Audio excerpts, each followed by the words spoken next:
Welcome to the Learning Pines YouTube. We hope this video helps. In this video, I will explain how to buy stock on Etrade. First, you'll need to open a brokerage account online, which typically takes about 10 minutes.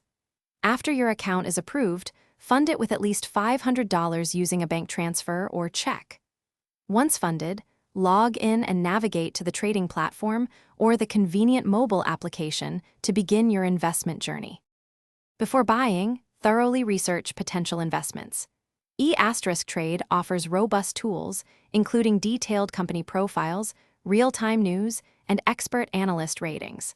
Spend time reviewing financial statements like revenue and earnings per share. Look for companies with strong fundamentals that align with your personal investment strategy and risk tolerance. This due diligence is crucial. To place an order, first enter the stock's ticker symbol, like OPL for Apple, and the number of shares you wish to purchase. Next, select your order type. A market order executes immediately at the current price, while a limit order buys at a specific price or better. Always review all details, including estimated cost and commissions, before confirming your trade.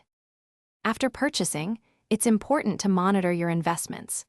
Etrade provides tools to track your portfolio's performance and set up custom alerts for significant price movements or breaking news. Remember, diversification across different industries and asset classes can help manage risk. Regularly review your holdings and adjust your strategy as your financial goals evolve. Thanks for watching. Consider subscribing if we helped you.